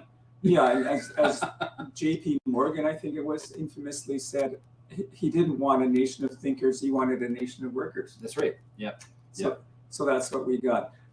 So what we're working on really specifically is this thing where instead of having a normative evaluation where you're comparing students together, and another problem with that is maybe I'm the best in this class over here because I get 71% and that's the highest in my class. But meanwhile, class over there, all of those people got 90%. And how do you even compare that? And, you know, where assessment really matters, like, for example, in the trades or in, if you're teaching someone how to do brain surgery, you don't have a normative scale. Like when you're doing brain surgery, like, no, you either know how to do this or nope, there's very little margin of error. Yeah. You got 99% on brain surgery. You're ready. So it's been around for ages where when it really matters, then we have what's called a criterion referenced assessment, meaning can you actually do it, like yes or no, that kind of scale. And that's been around forever, but it's it's harder because it takes observation rather than just bubble mark exams. But what we're looking at now is that with the technology, we could actually go more to that kind of observation-based exam. So another term we could use here is quantitative and qualitative. So quantitative being based in numbers and qualitative being based actually in words, usually a text. So these multiple choice exams are quantitative because it just spits out a number, percentage or percentile, whereas there is this other whole world of thinking about research or assessment qualitatively, like what does the person say, right? And also what do you see them doing, right? Like what's the quality of their performance? In other words, performance-based assessment. And there's all kinds of places that's already been used. But now that we all have our phones and we're used to doing selfies, it could just be as easy as taking a selfie and hitting send. And I just sent off this thing that we invented, which is called proof of progress. And so the proof of progress wouldn't be proof of excellence. It would be proof of progress. And it would be very context sensitive. So depending what you're learning, right? Like I don't know, let's say with writing. Yeah. This child here, for that child here, if they can pick up the pen and draw a circle and a box, that's progress from where they were 3 months ago when they couldn't actually make a shape. Yeah. For that kid, that would be completely appropriate. For the next kid, maybe he's already learning how to spell, and now he learns how to spell, a 4-letter word. Right. Yeah. Or a 3-letter word or a 5-letter word. Right. Yeah. So depending for each person, and that seems incredibly complex, but now that we have computers, it's not complex for a computer. That could go into a database, and so much assessment could be done that way.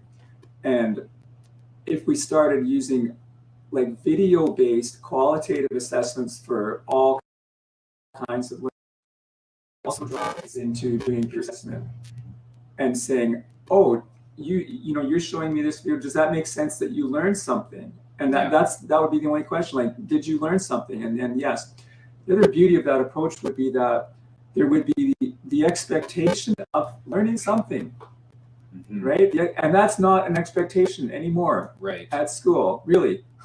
And I know this because I was working in a junior high like 2 years ago. Like, there's a lot of classes I was in. I was a tutor, so I wasn't teaching the classes, but where the kids just show up, and it's kind of this weird babysitting thing. And if they're just coloring or they're just talking, or as long as they're sort of behaving, it's all good, and they can just get on. So there's not really an expectation of progress, right?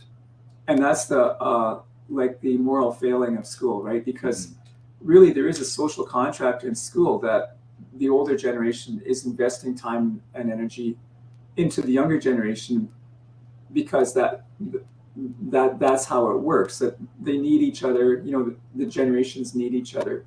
And so that contract goes ahead that way. This is an interesting comment here, coming from Jennifer, saying, it took my little one out of the school system, and the first miracle that happened was she stopped stuttering. Second miracle, she started reading and now reads novels. Oh, wow. Good for you, Jennifer. Wow. So there is a perfect example of how if you just remove your sons and daughters out of a toxic environment, the exponential benefits. Who knows what that can turn into, right? I mean, that foundation, and I actually know Jennifer and her daughter. That foundation, who knows what now she'll be able to do that no one thought possible before because of those limitations.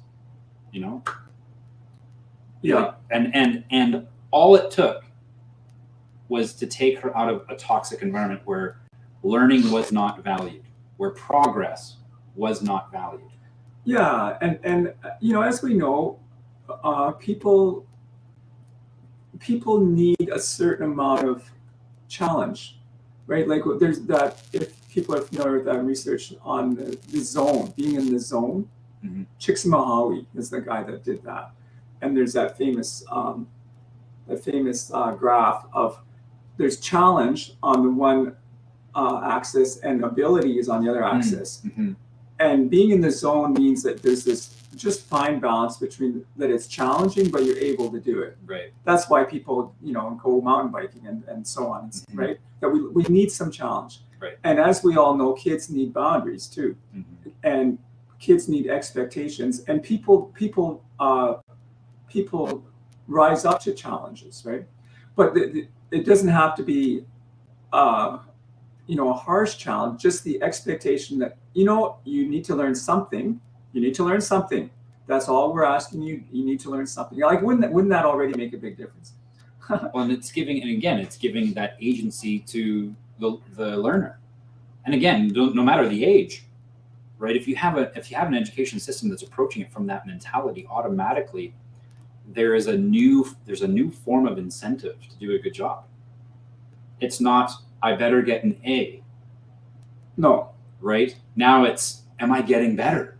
Yeah, and how do I want to get better? And by having that peer reviewed type influence, we haven't really gotten into that yet, but part of the component behind what we're talking about is where there's a peer review, and what that and that peer review is decentralized, where it's not a teacher saying that, not just a teacher saying that there's been progress, but rather make it possible for anybody who is already maybe a senior in that field of study saying, yes, that's progress. They could be on the other side of the planet and confirm that, yes, that's progress.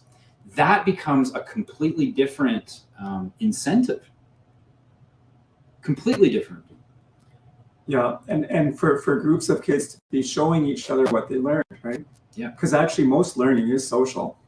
Right. That's another terrible problem with the normative assessment. Maybe you're familiar, I might mess this up, but I read about it in the book called Abundance by Diamandis is his name. And he talks about how there are places, especially in Africa, where the teachers are there to coach the older students in teaching the younger students. Yeah. And that the acceleration by which they learn things like math, language, writing is so much faster. Kids are amazing teachers. Yeah. Of each other. Yeah. It's amazing. And also teaching is a super important life skill, right? I'd like to touch on an economic aspect of this, which is very fascinating. We're exploring this. And like so far, in a way, what we've talked about is almost apple pie. That sounds good, but yeah, the next economic part is that it seems to be possible, and that is this whole thing of token economy. And I'm still getting my head around it, but on the blockchain, where where tokens are things that represent, like they're digital representations of some kind of real world phenomenon. Like it's a token is a symbol of something, basically, right? Yeah, and the idea behind that isn't necessarily to say that token is worth X amount of dollars, but rather that it's another way of measuring progress. But because it's in the blockchain, it's like it's been chipped into stone.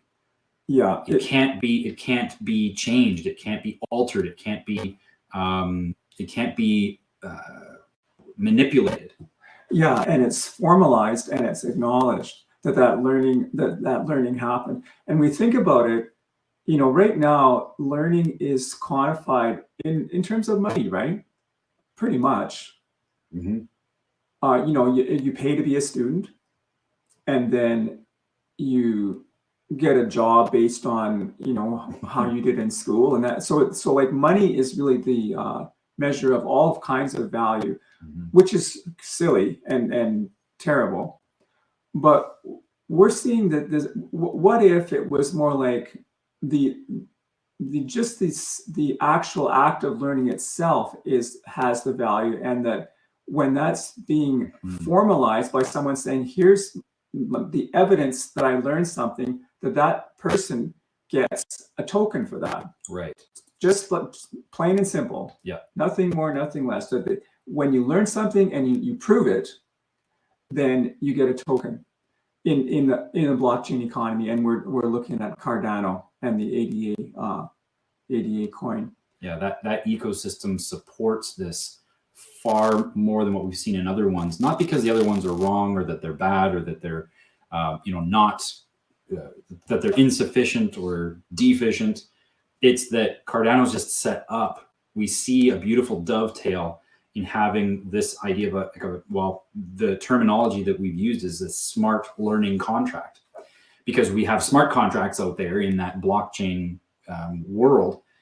We can actually marry this concept of proof of progress into what they've built as an infrastructure. And we know that it works because they've got projects in Africa right now where that's being done. Even the Minister of Education for Ethiopia talks very highly about what they've got now in place for their country, so that people can learn and have their education written in stone and have that be a way that they can value, they can have a representation of that value to their education. Yeah, well, I think they're using it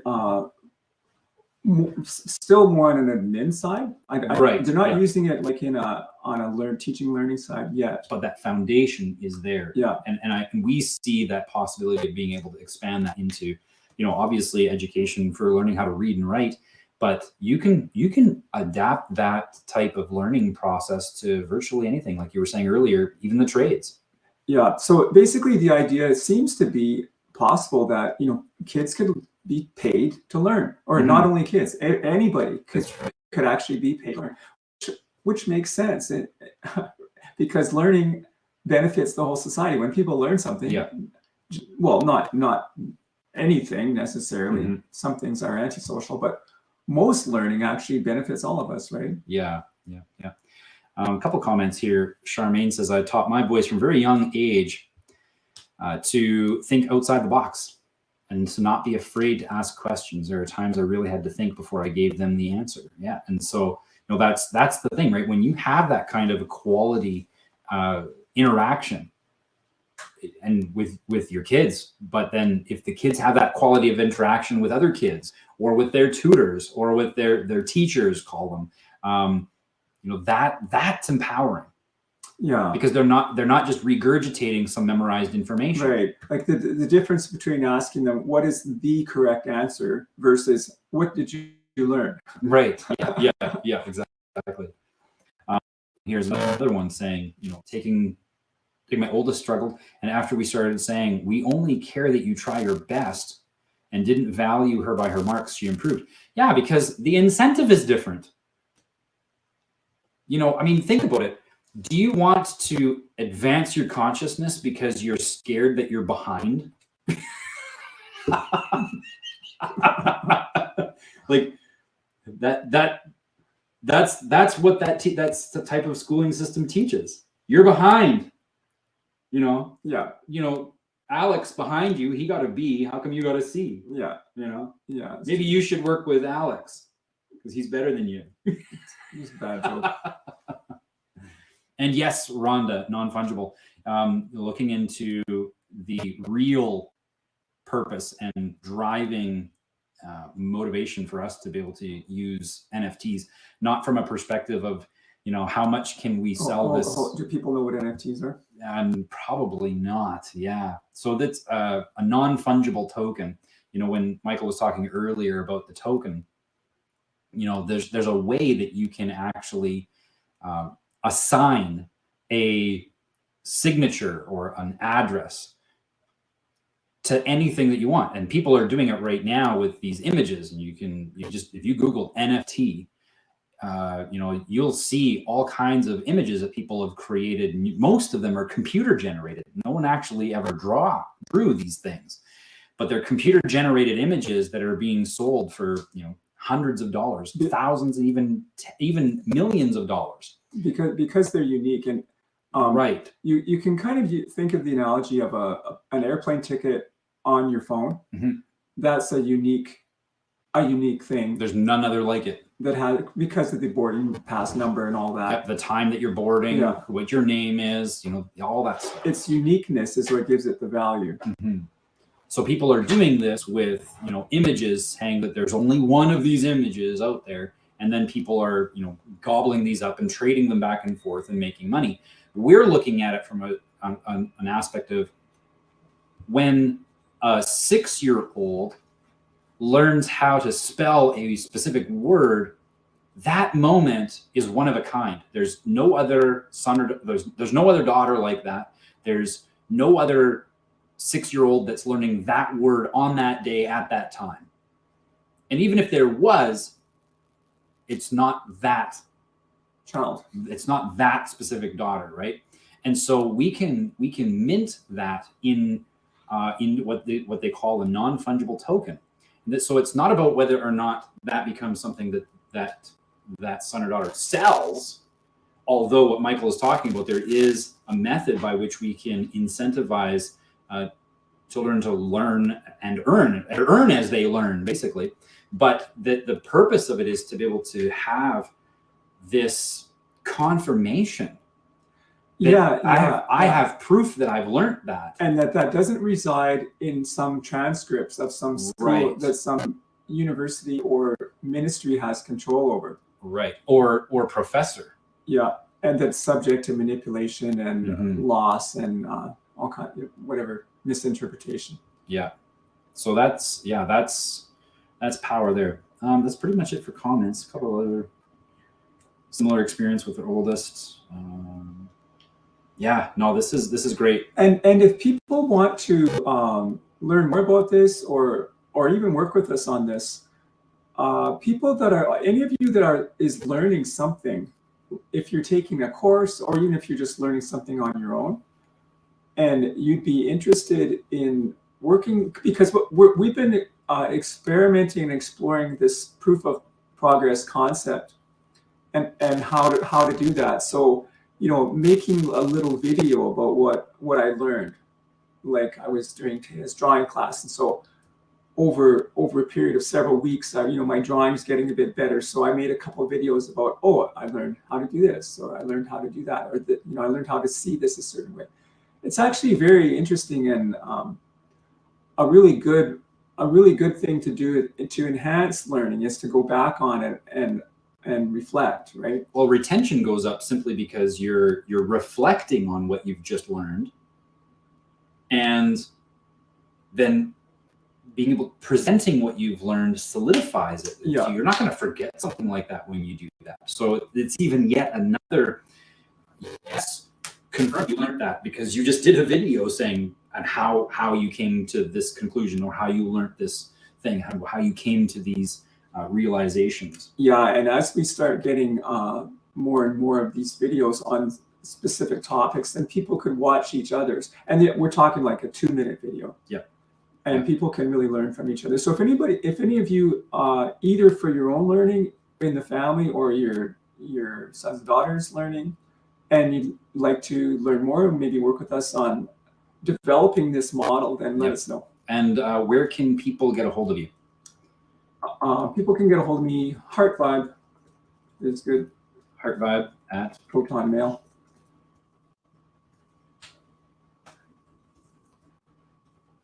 Yeah.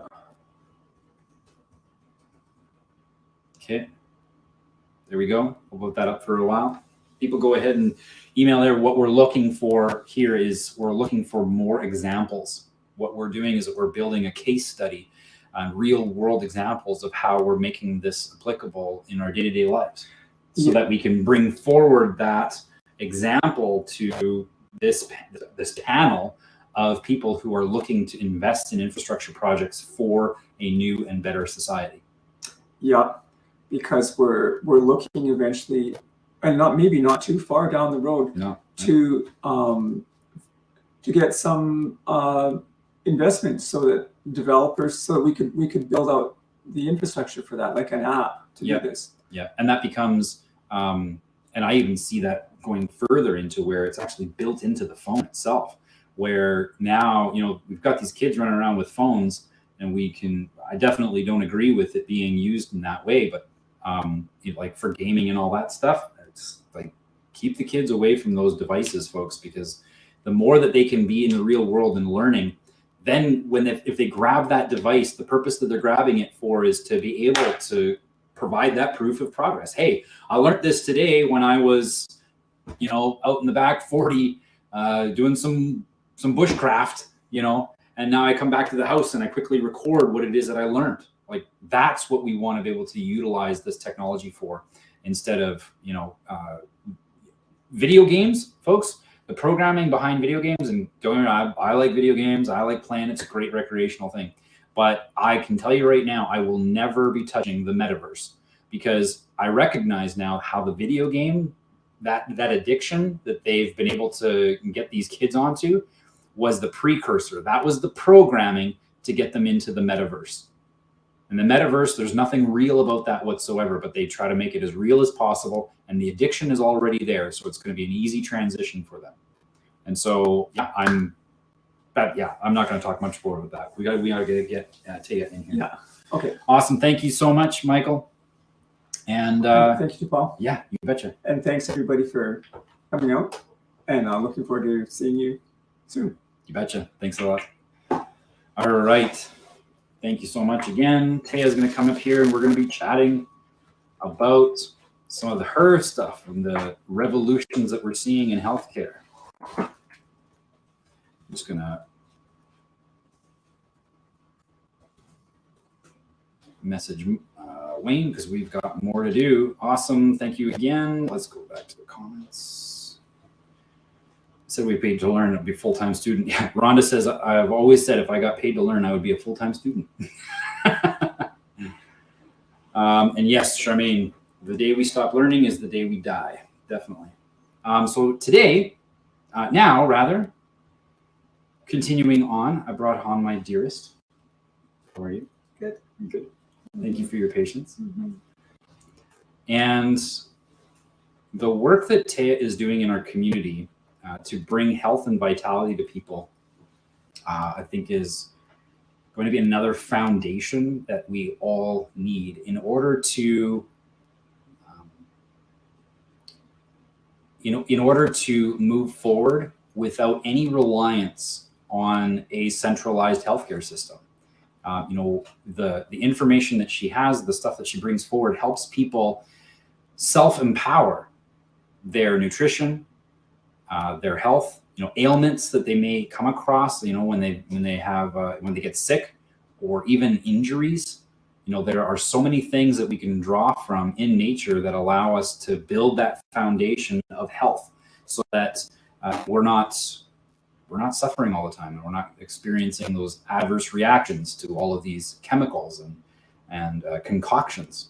And of course, what this also does is make it so that you're not feeding that beast money, and we're able to have that for ourselves and be able to go out and get it from nature, because it's abundant. So yeah, that's what I see you doing, but now it's for you to share in your own words. Okay. Thank you. Yeah. Well, I'm a herbalist, and I like to help people find medicine in their local area, or use plants for food and medicine in their local area. So basically, the boreal forest is what I focus on. I also do consultations. I help people to develop a herbal strategy that's tailored to their own bodies and their own lifestyles. And so that can be whether you want to just optimize your health plan, or if it's some health or ailment or health challenge that you're struggling with, I can help you with that as well. And I also do forest walks. I'll be starting to do that very soon here. I'm hoping to do them weekly or at least bi-weekly over the summer and the spring, summer, and fall. And then I'm also going to be doing a couple camping and foraging workshop kind of thing, camping trips in the summer as well. So I've actually got one booked for June 10th, the June 10th weekend at Fish Lake, which is near Nordegg, which is southwest of Edmonton, kind of past Rocky Mountain House. So yeah, that's our first camping trip that I've got booked, and we'll be doing some foraging and then making some plant medicine together. And so Like on location. Yeah. We're going to be making our brews. Mm-hmm. Right on. Like a workshop. Yeah. Yeah, that's going to be exciting. Talk a little bit about the mushroom workshops that you've been doing over the winter, because of course we can't really go out and forage very well. I mean, we can do some nature walks and identify some plants, but over the winter you've done some mushroom workshops teaching people different medicinal qualities of various mushrooms. Yeah, just talking about the mushrooms that you can find mostly in the winter, ones that grow on the trees and aren't covered up by snow, and just teaching people how to make a dual extract tincture, which is really good for mushrooms because they're really tough and you have to really process them to get the medicinal qualities out. So teaching people how to do that and helping them to get started on their own home apothecary so that they can, I'm just wanting to pass along the knowledge so that people can do some basic healing for themselves and their family at home using what they have around them. Yeah, instead of having a medicine cabinet that's got all of the chemicals in there, like maybe setting apart, a spot in their utility room where they can, have their herbs drying and stuff like that. Is that what you're thinking of? Mm-hmm. Yeah. And tinctures and other things. Talk a little bit about the camping trip. I know that a lot of people were showing interest in that. What can people expect? So what's the itinerary for that whole thing? I know you said that you got some nature walks and stuff like that, but so it's 2 nights starting on Friday. You can come anytime after 4, and we'll just be casually talking about plants that night and just socializing and having a fire and camping and getting set up. And then Saturday, the next day, we'll do a hike close to the mountains, and we'll be doing some foraging. And then that afternoon and evening, we'll be preparing the plant medicine together as a group, and then socializing again. And then the next morning, we'll likely pack up and then go for another forest walk. And I'll be talking about the plants then. And then, going home from there probably. Yeah. So you're in the Freedom Store Network. You have your events that are regular there, and you post them usually a couple weeks in advance, especially if it's not the reoccurring ones.